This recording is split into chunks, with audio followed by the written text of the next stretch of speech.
kurban. Siapa yang pertama kali kurban? Saya tanya. Nabi Qabil Habil yang pertama kali kurban.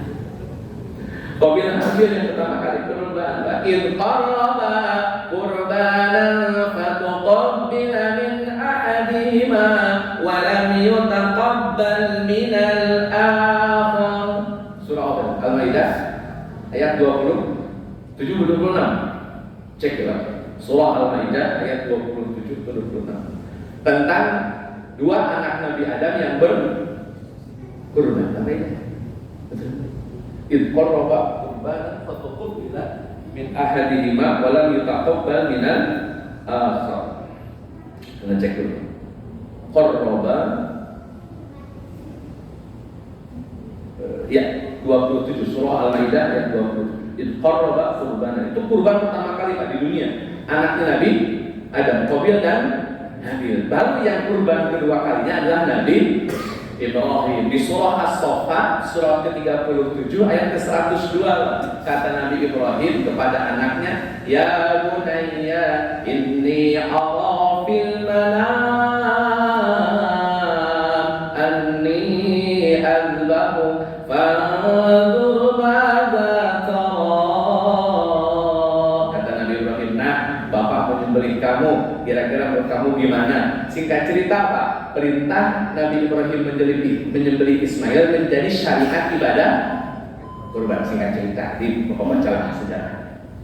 Hadirin ikhwatin rahimakumullah, kurbannya ada Pak. Orang Arab itu kurban. Saya ulang, orang Arab, orang Mekah itu kurban, tapi kurbannya diperuntukkan bagi Hubal, diperuntukkan bagi Lata, diperuntukkan bagi Uzza. Kurbannya disembelih, kambingnya disembelih, tapi peruntukannya untuk berhala.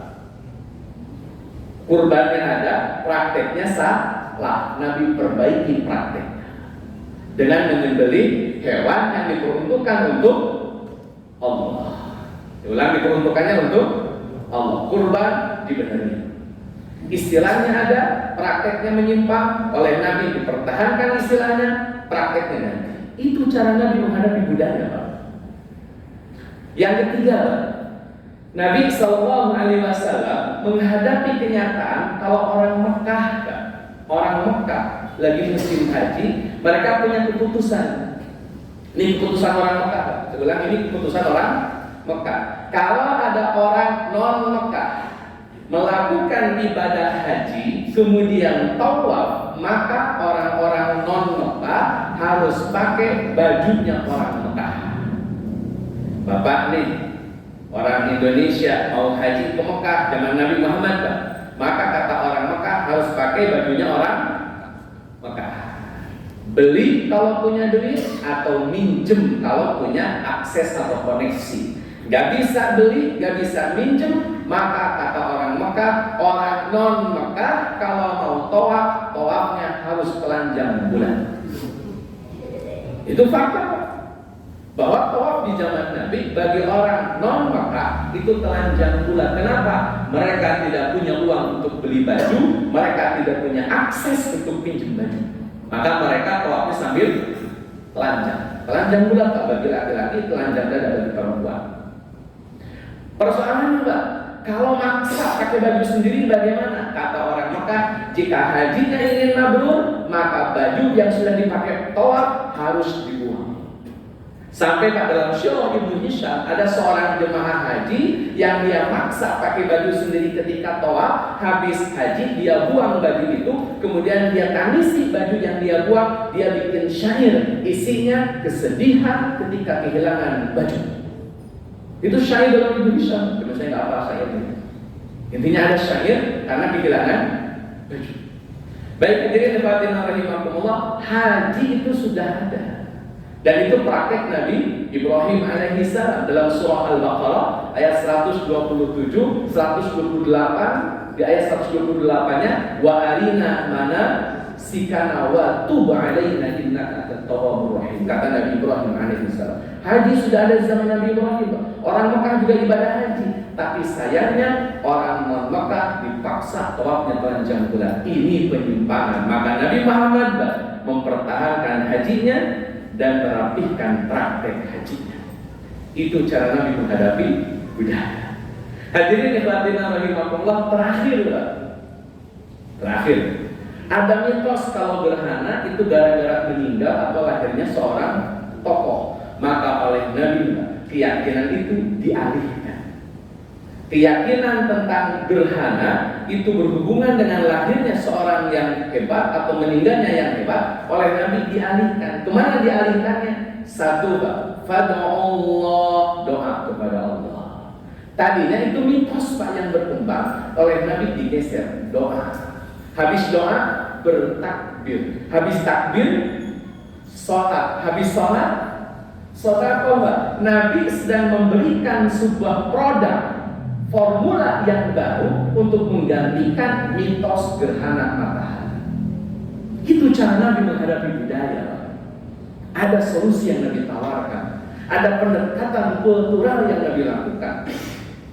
Hadirin ikhwatina rahimakumullah, persoalannya Pak, ngaji. Karena kalau tidak dibaca, kita tidak akan paham bahwa Nabi sangat memahami realitas sosial masyarakat Arab, dan Nabi punya cara yang tepat untuk menghadapi realitas sosial di saat tersebut. Kenapa dakwah kita agak susah Pak, banting tulang tunggang magangnya? Karena kadang-kadang dai tidak memahami realitas sosial ketika dai itu berdakwah.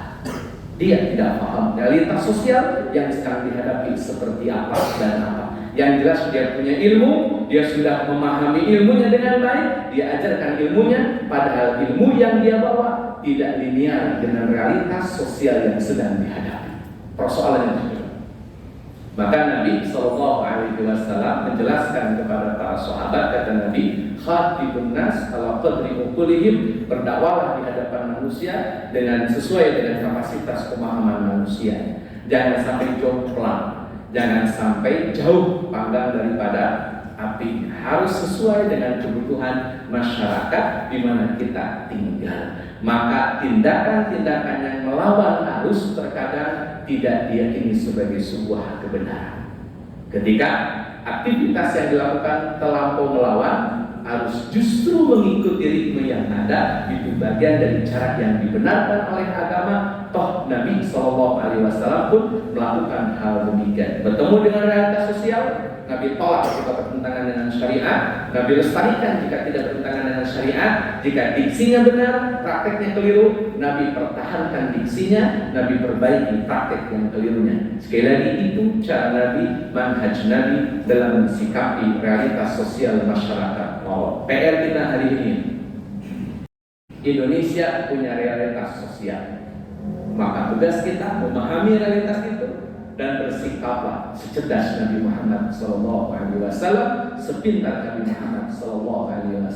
Mana realitas sosial di Indonesia yang harus dibuang, harus dipertahankan, atau diganti prakteknya, diksinya dipertahankan. Saya kasih contoh, mohon maaf sekali. Sopan kepada orang tua itu final. Nggak ada perdebatan di kalangan para ulama tentang pentingnya hormat kepada orang tua. Saya tanya Pak, Quran, fala taqul lahuma uffin. Jika orang tua sudah sepuh, maka jangan bilang apa kepada orang tua. Jangan bilang, saya ulang Pak, jangan bilang. Ayatnya saya ulang lagi. Fala taqul lahuma uffin. Jangan bilang uff. Sekarang Bapak pulang ke rumah, orang tua ngomong, Bapak bilang uff, kira-kira sakit hati gak orang tua? Bilang uff. Saya tanya lagi, orang tua ngomong si bilang uff, itu sakit hati gak? Kenapa sakit? Kira-kira orang tua ngerti apa kalimat uff? Kenapa kalau nggak ngerti harus sakit hati? Saya ulang lagi Pak, ini orang tua kita nih dengar kalimat uff dari kita, kira-kira sakit hati nggak? Sakit. Kenapa Pak?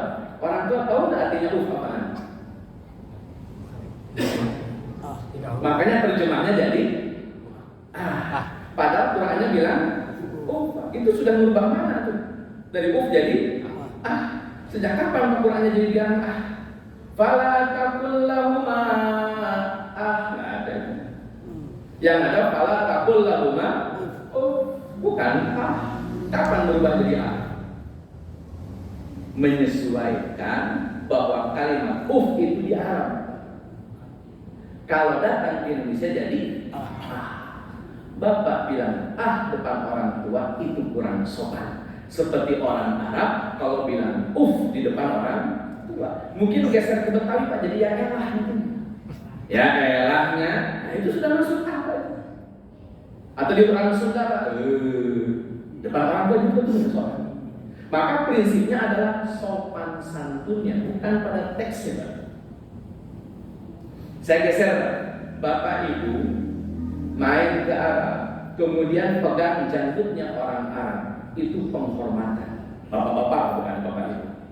Bapak-bapak ada syekh nih, janggutnya panjang kita pegang, maka itu penghormatan kepada orang yang punya. Kenapa? Di Arab itu sopan. Bapak main ke Cianjur tempat saya, ada orang punya jenggot panjang, Bapak pegang-pegang, jangan harap Bapak pernah dianggap sopan, digampar. Kenapa? Karena pegang janggut di masyarakat kami Sunda di Cianjur itu tidak sopan. Sopannya sama, harus, tetapi ada sopan yang menyesuaikan dengan produk budaya lokal. Saya ulang lagi, pada akhirnya seperti itu. Di Arab ada orang tua, kita pegang palanya, dicium palanya, itu penghormatan. Orang tua lagi duduk di atas kursi, pegang palanya, cium palanya, itu penghormatan. Jangan pernah coba itu di Indonesia. Ada orang lagi duduk, Bapak pegang palanya, Bapak cium palanya, Bapak ditendang. Ini apa? Sopannya sama Pak, sekarang sopannya sama, tapi bentuk sopan di masing-masing daerah punya caranya. Di kampung saya Pak, kalau nunjuk bukan pakai telunjuk, harus pakai dan badan agak membungkuk kali itu. Ini bukan menghormati dalam kurung menyembah manusia, kan nggak ada tuh orang sudah menyembah manusia. Wallahi nggak ada lah. Membungkukkan ini dalam rangka ikram, menghormati saja. Pakai telunjuk, pakai itu doang. Padahal kalau yang tunjuk ini juga. Tapi kalau sudah harus pakai, itu sopannya sama, cuman bentuk sopannya beda. Kalau di Arab tunjuk aja. Bahkan manggil nama seenaknya aja. Ya Muhammad, Hasan. Padahal namanya Asep Pak itu. Cuman dipanggilnya ya Haj. Padahal namanya Dadang gitu.